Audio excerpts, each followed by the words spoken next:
This girl one day registers her phone number on this strange website as a joke, then repeatedly asks her to meet up by promising huge of money. Confused, this girl begins to block all the people who send her messages, but one day she boldly decides to go to the place she was told to find out who they are. When she arrives at the place and enters the room she was told about, she encounters something she didn't expect. She finds an elderly man waiting for her in bed. After he approaches her, he tells her that he will give her a lot of money if she makes him happy on the bed. Although she refused for the time, the man finally convinced her and she agrees to sleep with him for the sake of money. After that time, this girl quit school and made this her full-time job, going to places where she was called by message and making men happy in bed and earning a lot of money. One day, she goes to the hotel where she was called as usual, and while making love with her client, suddenly the man has a heart attack and dies in bed. Shocked by this girl makes a big decision. Hello, my dear viewers. Today I bring to you the movie is called Young and Beautiful, which was released in 2013. If you like the movie, please don't forget to like the video. The movie begins in the yard. The family is spotted eating breakfast. When they're done, the family's mother is having a conversation with Isabel, the oldest child. According to Isabel's mother, her acquaintance was born in Germany. She encouraged Isabel to ask her friend Felix to dinner since she thought Felix looked good. Isabel, though, appeared to reject her mother's plea. Isabel's younger brother was idle during the day. He strolled about the mansion, peering into each room to see what the other family members were up to. And as he peered through the door of his sister Isabel's room, Isabel's younger brother observed her using a cushion to masturbate on her bed by herself. Later on, to commemorate Isabel's 17th birthday, her family threw a surprise party in the evening since Isabel found it touching to receive a surprise from her family. Isabel's family was packing things in the morning to head out of the villa as the holidays were coming to an end. While traveling, Isabel remained quiet throughout. Fall made her arrival. Isabel was spotted wearing extremely nice clothing as she made her way towards a building. Isabel made her way into hotel room 6095. She knocked on the door and was told to come inside by someone within. Isabel was taken aback to discover an elderly man in the space after entering. Isabel was met by the elderly guy, who named her Lee. The old guy confessed that he had misled Isabel about his age when he saw her, and she was merely silent out of shock and perplexity. The elderly man was a client of Isabel's who placed an online order. It turns out that the elderly man is one of Isabel's clients. She passes herself off as a hired lady or prostitute while going by Lee. Isabel is asked whether she wants anything to drink by the elderly man. Isabel merely requests a drink of water and declines. The elderly man sat down next to Isabel after offering her a glass of water and remarking that she looked more attractive than in the picture. The elderly man approached Isabel, inquired about her, and started speaking seductively. Immediately, he seduced Isabel. At last, they shared a bed.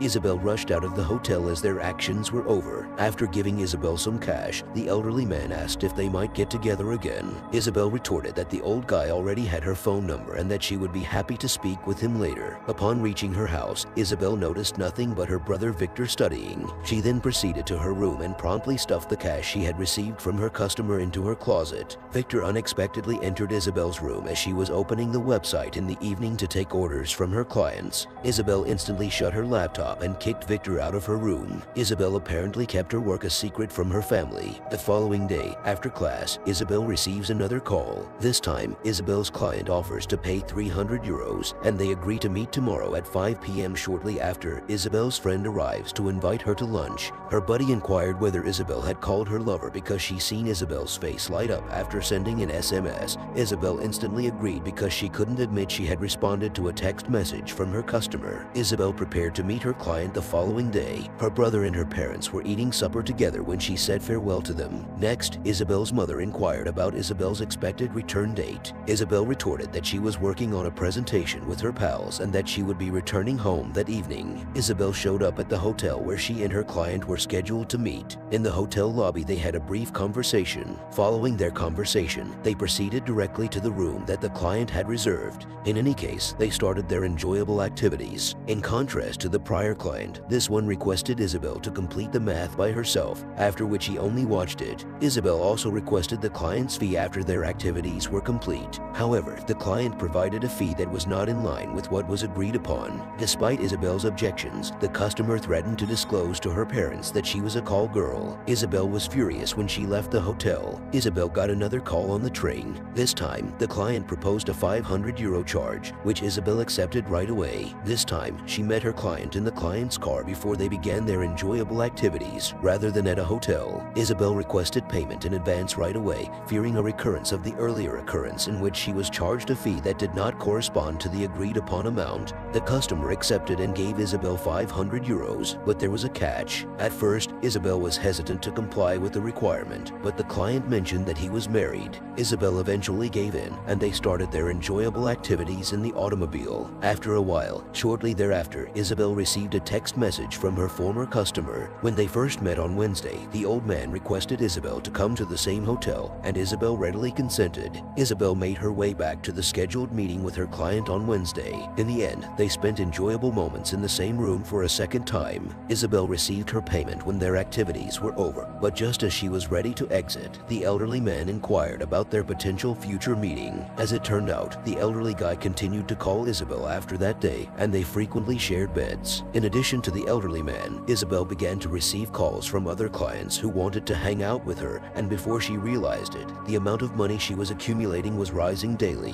One day, as Isabel and her client were having the elderly guy named Georges abruptly interrupted their conversation. Georges passed away at that very moment due to a heart attack. Isabel became terrified as soon as she realized this. She did everything she could to get Georges to wake up, but to no avail. She fled the hotel and the room in a panic.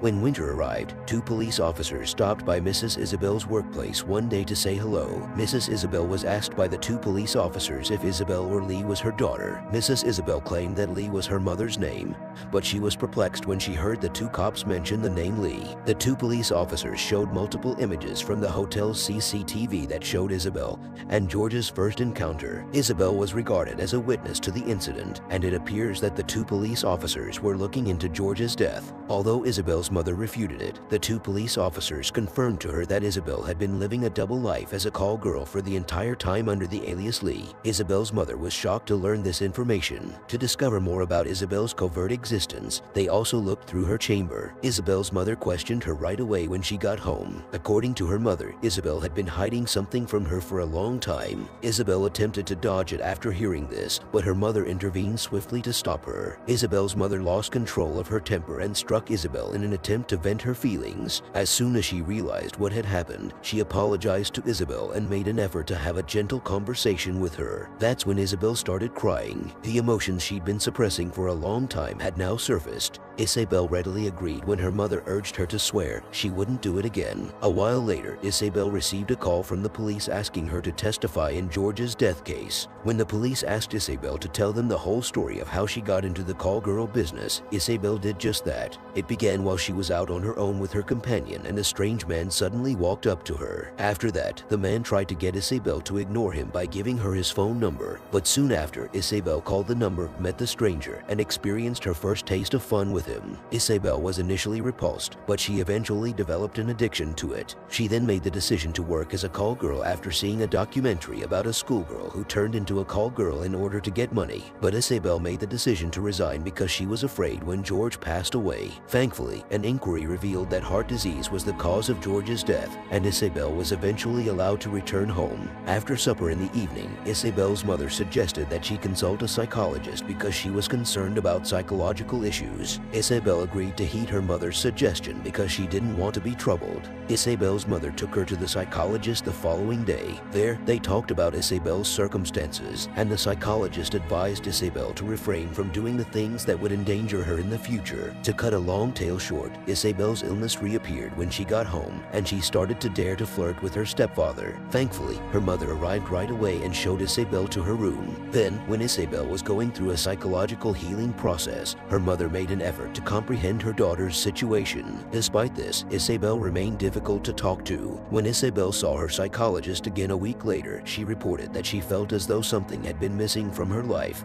and that she had stopped doing the the terrible things. She felt empty inside most of the time, and she had trouble controlling herself at times, like when she seduced her stepfather. The psychologist gave Isabel encouraging comments and counseled her against going back to the dark road. After some time had gone, Isabel finally took the risk of using the SIM card that had once brought her such joy because she was perplexed since there was nothing else to do. Her phone started receiving a lot of messages as soon as the SIM card was used. After responding to one of them, she quickly left for the hotel where she usually went when George called. She was approached in the hotel lobby by a woman who identified herself as the late George's wife, the same room that she had reserved for her husband and Isabel. From the moment Isabel met George until the day of his death, she told the woman everything. They lay down as they were talking, and Isabel suddenly nodded off. Isabel awoke to discover that nobody was in the room. Isabel grinned, sensing that things were starting to get better for her mentally. That is where the story ends. The movie ends here. Please don't forget to like and subscribe our channel.